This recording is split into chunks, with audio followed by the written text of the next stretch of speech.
Hi friends, అందరికీ good morning and good afternoon అండి. Good morning కాదు, గుడ్ ఆఫ్టర్నూన్, సారీ.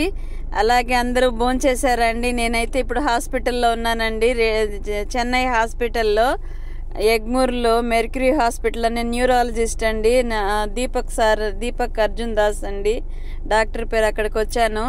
ఈ వీడియో అయితే మా అమ్మాయి అంటే మా కోడలు ట్రైన్లో ట్రావెలింగ్ చేస్తుంది కదండి, అది విజయవాడ ప్రకాశం బ్యారేజ్ వచ్చిందండి. అంటే కనకదుర్గమ్మ వారి అమ్మవారి సన్నిధిలో బ్యారేజ్ కనిపిస్తుంది కదండి, అదండి. ఇది ఎంత గ్రీనరీగా ఉందో చూడండి, చాలా చాలా అందంగా కనిపిస్తుంది కదా ప్రకృతి.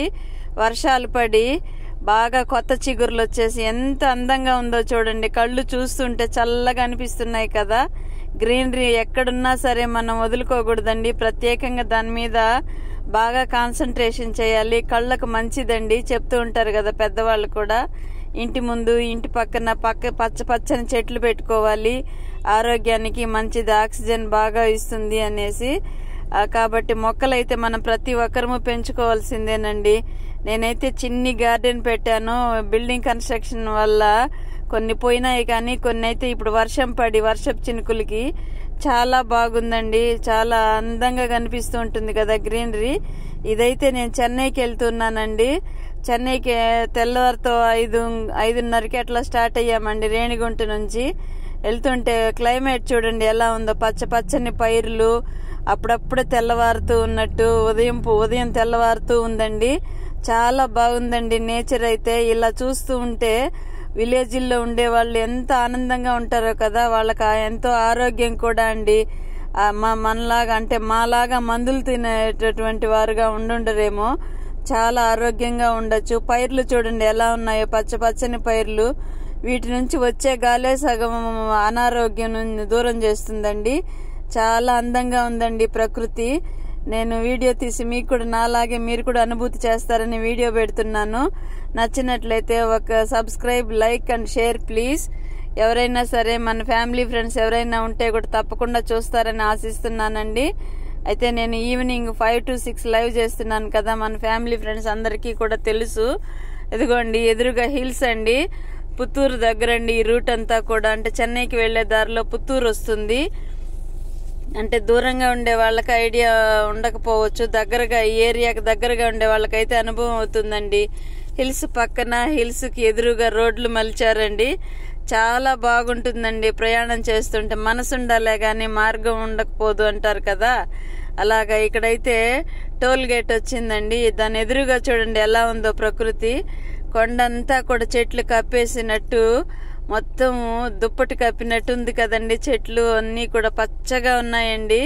దగ్గరికి వెళ్తుంటే ఇంకా చాలా బాగుందండి చూస్తూ ఉంటే. దూరంగా ఇక్కడ ఆపారు కాబట్టి కొంచెం ఒక 30 సెకండ్లేమో వీడియో తీశాను. చాలా బాగుందండి. ప్రకృతిని చూడాలే కానీ మనసుకి ఆహ్లాదంగా అనిపిస్తుందండి. బుద్ధిలో ఉండే నెగటివ్ థాట్స్ కూడా వెళ్ళిపోతూ ఉంటాయి. అందుకే కొంతమంది జబ్బులు ఉండే వాళ్ళు వాళ్ళ పచ్చని ప్రకృతి ఉండే దగ్గర ప్రకృతి వైద్యం అని చేస్తారు కదండి. అలాంటి వాతావరణంలో ఉంటే సగం పైన జబ్బులు మాయమైపోతాయండి. తర్వాత ఆకుపసరులు అవి ఇవి చేస్తూ ఉంటారు, మసాజులు చేస్తూ ఉంటారు కదా.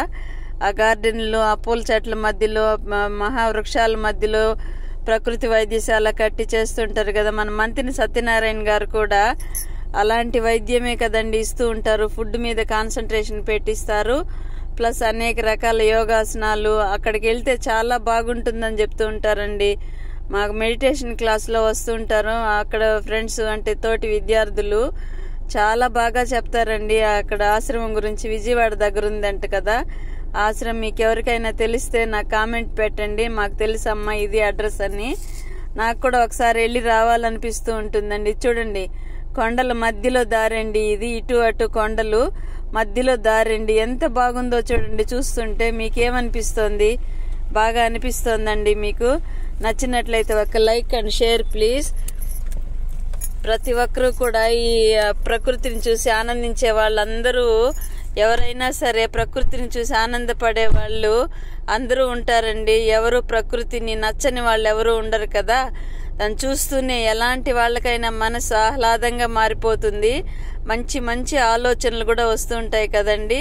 ఇదిగోండి వెళ్ళే దారిలో టెంపుల్స్ అన్నీ వస్తుంటాయండి. తమిళనాడు అంటేనే భక్తి పారవస్యంలో మునిగి తేలుతూ ఉంటారు కదా అందరూ కూడా. కాబట్టి ప్రకృతి ఆస్వాదిస్తూ అలా వెళ్ళిపోయామండి చెన్నైకి. హాస్పిటల్ దగ్గరికి వెళ్ళి ట్రీట్మెంట్ తీసుకునేసరికి వాయిస్ ఓవర్ ఇచ్చేసరికి 2:02 అవుతున్నట్టుందండి. మీకు కానీ ఈ వ్లాగ్ నచ్చినట్లయితే తప్పకుండా ఒక లైక్ అండ్ షేర్ ప్లీజ్. మామూలు రొటీనేనండి, మందులు, రెస్ట్ ఉండాలి నాకుండే ప్రాబ్లంకి. కానీ రెస్ట్ అయితే కుదరదండి, ఇంట్లో తిరుగుతూనే ఉండాలి నేను. అది అలవాటు అయిపోయింది. వాళ్ళు పడుకోమన్నా కొన్నిసార్లు నేను పడుకోలేనండి, ఏదో ఒక పని చేస్తూనే ఉంటాను. పూర్తిగా హెల్త్ ప్రాబ్లం వచ్చేసిందంటే పడుకునేస్తానండి, అది నా నేచరు. డాక్టర్ అయితే అరుస్తూ ఉంటారు, రెస్ట్లో ఉండాలమ్మా, ఎందుకు ఇంత నొప్పి వస్తుంది అంటారు. తప్పదు కదా, మన పనులు మనమే చేసుకోవాలి. ఇప్పటి నుంచి ఎదుటి వాళ్ళ మీద ఆధారపడితే ఎలా అని నా పనులు నేనే చేసుకుంటూ ఉంటానండి వీలైనంత వరకు. చూడండి ట్రాఫిక్ చూడండి, దగ్గర ఈ ట్రాఫిక్ కోసమే లేట్ అయిపోయిందండి మాకు. ఫుల్ ట్రాఫిక్ మేము వెళ్ళే సమయానికి. నచ్చితే ఒక